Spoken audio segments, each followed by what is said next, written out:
제한속도 70입니다. 블박차는 68 정도로 가고 있었어요. 11톤 윙바디 트럭이고요. 짐은 10톤 실려 있습니다. 저는 2차로 가고 있었어요. 근데 상대차가 3차로에서 갑자기 쑥 들어오는 거예요.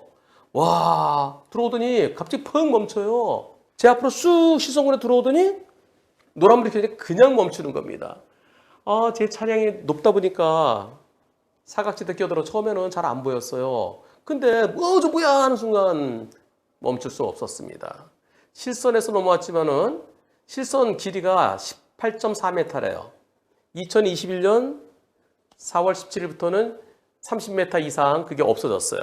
그래서 경찰청에서는 10m 이상이면 실선 위반으로 본다. 이렇게 지금 지침이 내려져 있는 걸로 알고 있는데요. 이거는 작년 사고였어요. 작년 사고 때 저 실선 위반 사고 아니다. 지시 위반 아니다. 상대 측이 그냥 차로 변경하지 않고 그냥 쭉 갔으면은 빠져나갈 수 있었는데, 그리고 그 앞에 아무것도 없었는데 왜 제 앞으로 끼어들었을까요? 굳이 제 앞으로 끼어들었을, 제가 그 짐을 가득 싣고 있어서요. 그러면은 봉차 중량매도 10몇 톤 되고 10톤 싣고 있으면 거진 한 30톤 정도 가까이 되지 않겠습니까? 30톤 안 되면 한 25톤 이상 되지 않겠습니까? 근데 제가 어떻게 멈춰요? 저는요, 제가 급제동 하더라도 제동거리가 승용차보다 쭉 밀리기 때문에 도저히 멈출 수 없는 상황이었어요. 도대체 어떤 상황이었을까요? 영상 보시겠습니다. 지금 들어오더니 아이쿠, 어디서 들어오나요? 여기서 들어와요. 이거 처음에 안 보여요. 안 보이고 여기서, 그리고 갑자기 멈추면 저 피할 수 있을까요? 그냥 쭉 가면 되지. 왜 앞으로 들어가고? 그럼 또다시 여기에서요, 저 윙바디 트럭 어차피 신호 위반에 통과하려고 그랬네, 멈추지 않으려고 그랬네, 그런 얘기 하려는지도 몰라요. 자, 언제 황색으로 바뀌나요? 여기에서 지금 바뀌었어요. 지금 이 상황에서요, 여기서 뭐가 들어오면은 저 차가 없었으면 조금 정선 넘어서 멈출 수도 있었던 상황이에요. 그리고 좀 여유가 있습니다. 이곳이요, 정선에 이만큼 여유가 있어요. 저 차가 없었다고 생각해 보시자고요. 쭉 오는데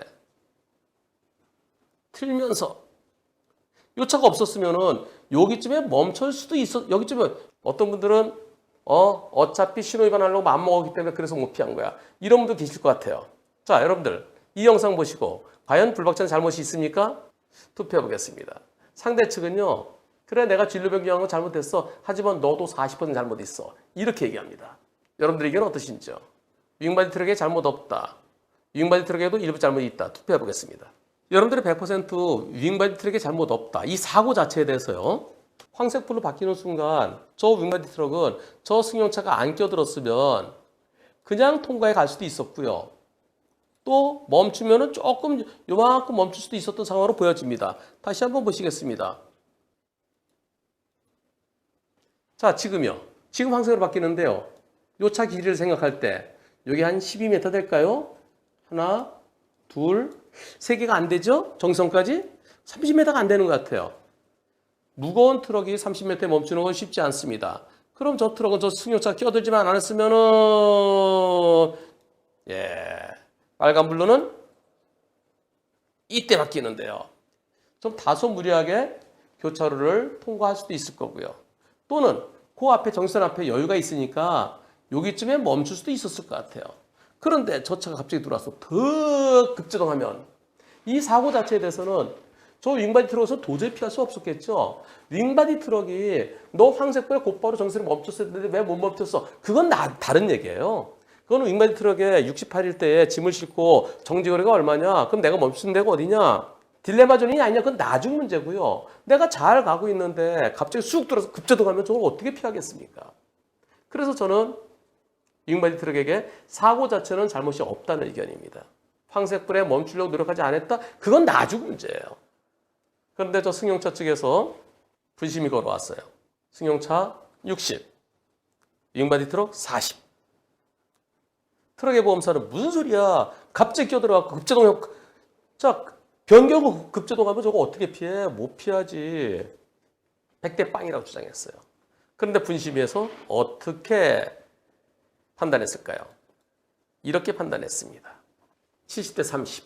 승용차가 차로 변경 후 정차했고 변경 후 급정거. 그리고 안전거리 확보하기 전에 멈췄다. 황색 신호에 멈췄다. 그래서 승용차가 70, 트럭이 30. 상대 측에서는 승용차에서는 6대 4 주장이고 트럭은 무슨 소리야, 승용차 100% 잘못이지, 이렇게 얘기했어요. 그런데 이게요, 뭔가요? 심의 의견서예요. 심의 조정이 아니에요. 결정이 아닌 심의 의견서요. 그리고 이 밑에 뭐라고 되어 있습니까? 이 심의 의견은 양 당사자, 피해자 또는 피보험자 등 법률상 이해관계를 가지는 일체의 이해관계자에 대해서 참고사항 이상의 의미를 가지지 아니합니다. 단순한 의견서입니다. 분심이 변호사 50분이 계신데요. 그 중에 한 분이 나는 7대 3이라고 생각해. 의견을 얘기한 거예요. 이건 아무런 구속력이 없어요. 참고만 하세요. 그런데 불박차 보험사가 30%를 주었어요. 28만 원을 주고, 그리고 안 줘도 될 걸 100대 빵이다. 도로 내놔라라고 소송 걸었어요. 어떻게 됐을까요? 변호사님, 너무 오랜만에 인사드립니다. 지난번에 방송해 주셨잖아요. 5,457에서 100대 빵이 된다고 말씀해 주셨잖아요. 분심을 거쳐서 1년이 넘어서 1심 결과 나왔는데 원고 청구 기각됐대요. 분심이 결과 그대로래요. 분심이 때는 CCTV 없었어요. 여기 보시면 파일 없음, 영상 없이 교통사고 사실 확인원만 갖고 한 거예요. 근데 이제 재판에서는 CCTV 영상이 확보됐으니까 그러면 이제 드디어 CCTV 보고 판사님께서 정당한 판결을 내려주시겠지. 근데 결과는 청구 기각이에요. 참담합니다. 저희 쪽 보험사 소송 담당이 오늘 재판에 참가했는데 판사님 얘기를 들었는데 영상을 봐도 바뀔 게 없다고 했다네요. 저는 이거 그렇게 얘기 안 했을 것 같아요. 판사가 판결 선고할 때요, 영상을 봐도 바뀔 게 없네요, 이런 얘기 거의 안 해요. 제가 볼 때는 물론 얘기했을 수도 있어요. 얘기했을 수도 있고 안 했을 수도 있어요. 그래서 우리 소송 담당한테 항소해달라고 하니까 옛날 판결 얘기를 하면서 2심 가도 바뀌기 힘들대요. 2심은 항소를 하더라도 개인이 직접 해야 한대요. 2심 변호사 비용 얼마 정도 부르니까 200만 원 넘게 들 거래요. 변호사님이 오르신 다른 사례들, 그래서 1심에서 한 명이 하고 2심, 항소심에서는 세 분이 하시잖아요. 다시 한번 판단 받아달라. 그랬는데 보험사에서는 안 해주려고 그래요. 울산지방법원에서 지난 5월 26일 날 원고 청구 기각. 소송 비용은 원고가 부담한다. 청구한 액수는 28만 원과 지연이자였어요. 5월 26일 날 원고 청구 기각한다. 소송 비용은 원고에 부담을 한다.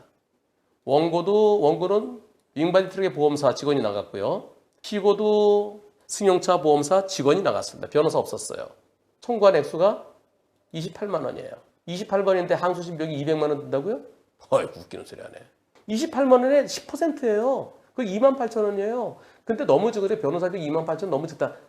최소 비용 30만 원. 이거는 30만 원짜리예요. 근데 그리고 나보고 하라고요?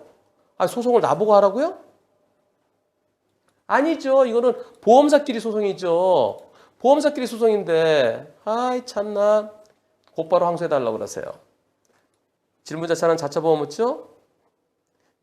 저희 같은 화물업에 종사하는 분들은 자차가 따로 없습니다. 제 돈으로 고쳤어요. 변호사님 말씀 듣고 소송 담당한테 얘기하려고 아직 얘기 안 해봤습니다. 자, 보험사가 항소가 안 되고 개인이 직접 해야 한다는데 그렇게 해야 되나요? 아니, 보험사끼리 소송 내가 어떻게 항소를 해요? 보험사끼리 소송이었는데 난 당사자가 아닌데. 그리고 우리 보험사 쪽에서 항소 거부하면 이거 제가 민원 넣을 수 있나요? 보험사가 항소 안 해주는 걸 국토부에, 저건 우리는 공제조업이면은 국토교통부입니다. 국토부에 민원 넣어도 항소하고 안 하고 본인이 알아서 판단하는 것이다. 그래서 해결되지 않습니다. 본인이 직접 항소 못해요. 항소하면 누구세요? 누구세요? 재판할 때 재판에 원고 피고가 있는데 원고 피고가 아니잖아요. 단순한 이해 당사자잖아요. 항소 못해요. 만약에 내가 보조참가 신청을 했었으면 그러면 독립해서 항소할 수 있지만 보조참가도 안 하셨대요. 할 수 있는 건 본인이 사비로 수리한 비용을 상대보험사에 내가 낸 수리비 그거 달라는 그 소송만 할 수 있어요. 어디서 고쳤나요? 공식 서비스 업체에서 수리비는 얼마였나요? 예, 새 차는 한 1억 5천 되는데요. 오래된 차예요. 저는요, 공식 서비스 센터에서 고쳤고요. 510만 원이에요. 공식 서비스 센터가 아니면 나중에 상대보험사가 야, 그거 왜 이렇게 비싸게 박아있었어? 그러면서 인정 못해. 이런 얘기 할 수 있거든요. 공식 서비스 센터면 그거는 괜찮을 것 같아요. 뭐 그래도 시비 걸 수는 있습니다만은. 질문자 보험사에 항소해달라고 요청하고요. 못 해준다고 그러면 문자로 주고받거나 아니면 통화 내용 녹음해두세요. 왜? 나중에 내가 항소했을 때 지난번에 70대 30로 끝난 거 그거 그때 왜 가만히 있었어요? 그때 제가 항소해달라고 애원해봐도 안 해줬는데요? 그랬어요? 그럼 내가 다시 판단할게요.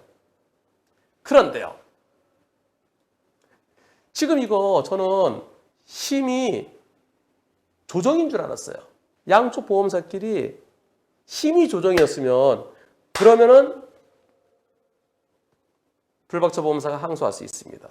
근데 이거는 심의 의견이에요. 심의 의견은 참고만 하세요. 그런데 불박차 보험사가 알아서 30% 준 거예요. 그건 내가 참고해보니까 택도 안 된 소리야. 못 줘. 못 준다고 했었어야죠. 참고만 안 했더니 왜 알아서 30% 줬어요? 100대 빵이면은 100대 빵이면 하나도 안 줘도 되잖아요. 안 줘도 되는 걸 알면서도 줬다. 채무가 없으면 알면서 줬다. 그걸 뭐라 그래요? 비체변자라 그래요. 채무가 없는데도 줬다. 그리고 보험사는 과실은 전문이잖아요. 전문인데 알면서 안 줘도 되는 걸 알면서도 줬으면은 그건 다시 부당이득 받은 청구를 못 해요. 그래서 이건 당연히 지는 거예요. 항소에도 제가 설명드린 이것 때문에 질 거예요. 왜 줬어요? 처음에 주지 말았어야죠. 심의 의견이잖아요. 심의 조정이 아니잖아요. 심의 조정이면은 소심위에서 70대 30이다. 그러면 알아서 30% 주고 14일 이내에 부당이득 받은 청구 소송할 수 있어요. 만약에 이의 시청했는데 재심에서 똑같이 나왔다? 알았어. 주고 14일 이내에 부당이득 받은 청구 소송할 수 있습니다. 심의 조정 결정이면. 왜? 그렇게 보험사끼리 협정을 맺었어요. 일단 주고 부당이득 받은 청구 소송하자. 만약에 건 쪽에서 불만 있으면 나 곧바로 소송할래. 그럼 구상금 청구. 건 쪽에서 불만이 있어서 소송했을 때는 그때는 100% 다 줘야지 왜 80%밖에 안 돼. 바로 구상금 청구 소송. 또 권려원 쪽에서는 안 줘도 있고 줬네? 그러면 주고 부당이득 반환 청구. 이거는 심의 조정일 때요. 그렇게 결정이 내려진 거예요. 강제 조정이 내려진 거예요. 이거는 그냥 참고만 하세요. 왜 줬어요? 안 줘도 되는 걸. 판사가 네, CCTV 봤는데 똑같네요. 그래서 그랬을까요? 둘 중에 하나입니다. 판사가 그냥 분식이대로 그냥 끝내면 되지 뭐. 그래, 항소하려면 하고 말면 말고 요새 뭐 항소도 거의 안 하던데 그러면서 그렇게 했을 수도 있고요. 판사가 꼼꼼히 봤으면 심의 의견이네? 안 줘도 되는 거 줘놓고 안 줘도 되는 걸 줘놓고 나중에 그걸 다 다시 달라고 그래? 그러면 그건 안 되지. 둘 중에 하나입니다. 항소심 가면은 제가 말씀드린 심의 의견서는 안 줘도 되는 걸 안 주지 말아야 될 걸 줘놓고서도 다시 달라? 주지 말았어야지. 그래서 항소에도 패소합니다. 그러나 항소는 해보라고 그러세요? 항소해서 왜 이게 안 되는지를 항소심 결정문에 이렇게 판결문에 들어있어야 돼요. 바보짓을 했으니까 엄청 바보짓 했어요. 꼭 항소해달라고 그러세요. 지금 그 보험사에서 회의를 해서 항소해봐 알려준다고 그랬대요. 꼭 항소해달라고 그러세요. 항소심 판결문에 우리는 바보였다라는 게 나올 겁니다. 처음 있는 사례였어요. 그리고 불박차 운전자는 사고 난 때부터 3년 이내에 내 차 망가진 것에 대해서 손해배상, 내 차 수리한 거 수리비에 대해서 손해배상 청구하세요. 이 판결과 전혀 무관하게 새롭게 판단받을 수 있습니다.